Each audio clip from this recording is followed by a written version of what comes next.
Hi everybody, today we're going to talk about fixed income securities. So this is the first real, or in other words, how to price a simple bond. Okay, this is the first real finance information of the course, so this should be interesting. Okay, so let's set up a scenario. So suppose we have these time periods, t equals 0, t equals 1, all the way to t equals n, and possibly infinite number of them. So what we're going to do is we're going to enter into a portfolio time equals 0. Here we enter a portfolio at price P. Okay. And then in the future, from our actions at t equals 0, we're going to receive a possible cash flow. So cash flow C1, C2, all the way to Cn, and possibly more. Okay. So then, so we want to be able to sort of make an inference or understanding of what the price of the portfolio should be given the cash flows that we're getting in the future.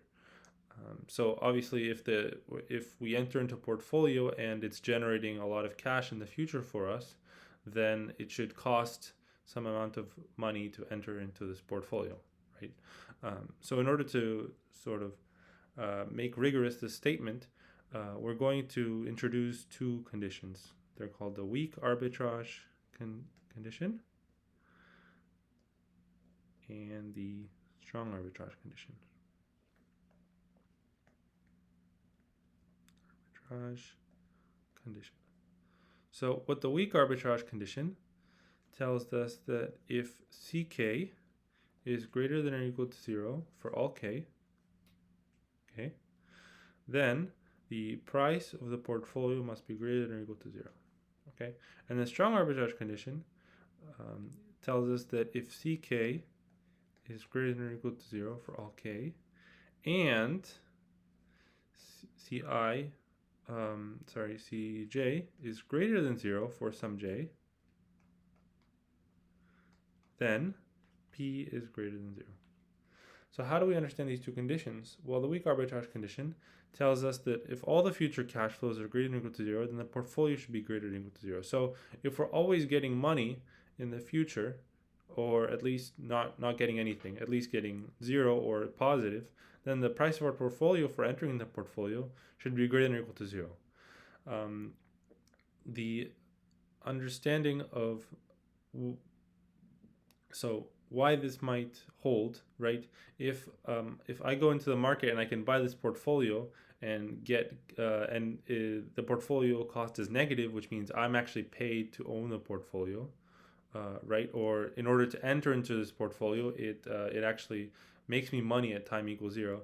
And on top of that, in all the future, I'm getting positive or non-negative cash flows, then I'm sort of getting free money, if that makes sense.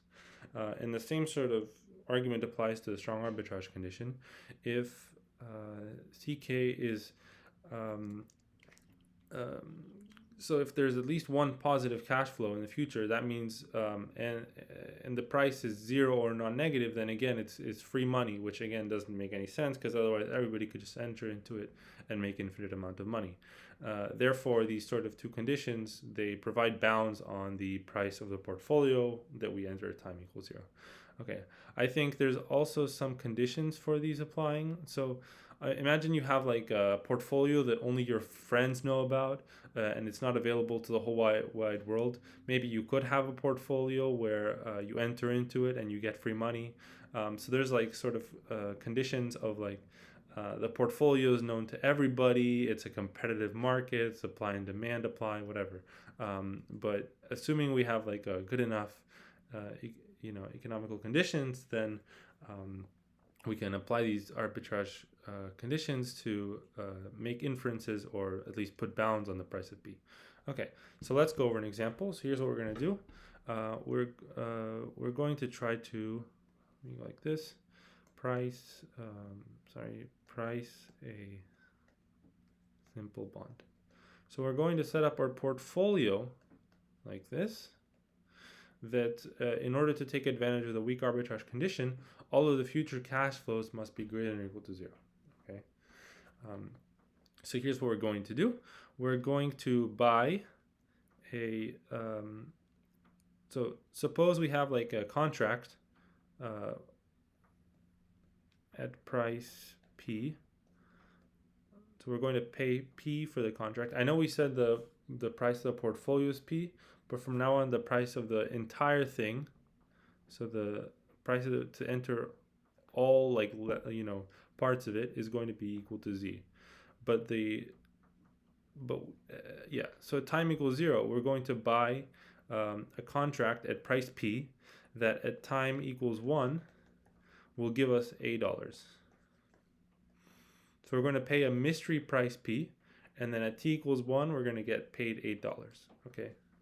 So again, I'm going to write this down. So this is part 1 of the portfolio. We're going to buy contract at mystery price P. Okay. And then part 2 of the contract is we're going to borrow A over 1 plus R, where R is the interest rate.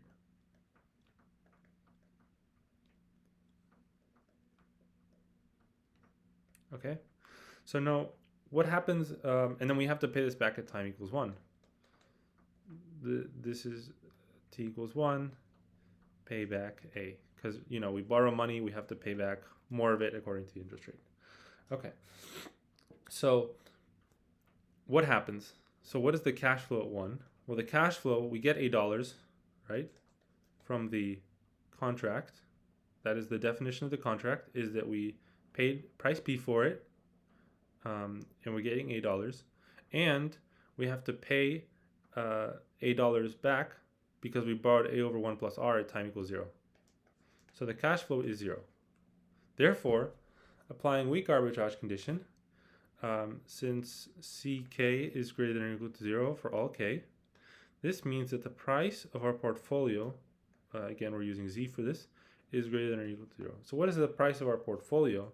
Well, the price of our portfolio is P, right? We had to pay P to enter into it, right?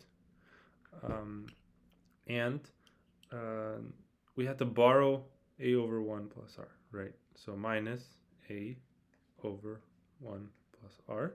This is greater than or equal to 0. This implies that the price P that we paid for the contract is greater than or equal to A over 1 plus R. Okay.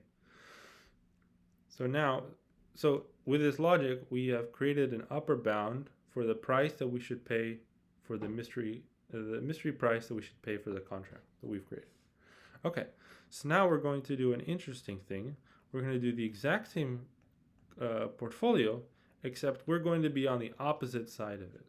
Okay, we're going to instead sell the contract at price P, the same one, the one that the holder is entitled to $8 at t equals 1. And at the same time, we're going to lend, right? We're going to lend A over 1 plus R dollars to someone. Doesn't matter who. Okay. So now, again, let's look at C1, which is the cash flow. Well, we sold a contract, right? Which means that we are responsible for paying it back. So that's the minus A over here. But we lended A over 1 plus R to someone, so we get A. Again, by the same logic, because all the cash flows are greater than or equal to 0 for all time periods in the future, the price of the contract is greater than or equal to 0. The price of the portfolio of this combination of doing these two things. Okay, so again, what is Z? What does it cost to enter into this portfolio? Well, we sold the contract, so that's minus P. We lost P dollars. Or yes, correct. Or the price of the right. And then we lended A over 1 plus R, right? Okay.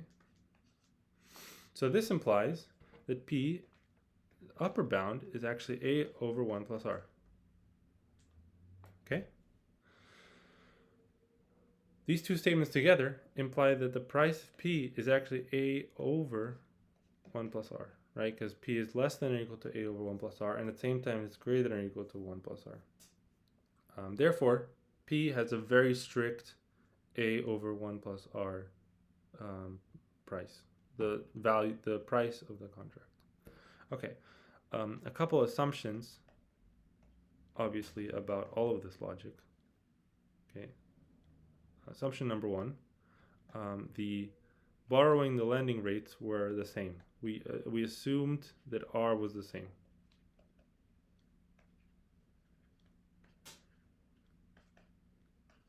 Okay, same R. Okay, and I mean, we could also talk about the strong and weak arbitrage assumptions, right? That the market is liquid, that you can borrow as much as you want. Because what if you could lend but you couldn't borrow at this time? Then you wouldn't be able to price it in this way, right? And possibly the price of the contract might not be this exact value anymore. It might skew in a certain direction. Okay, that's great. Thank you very much. See you next time.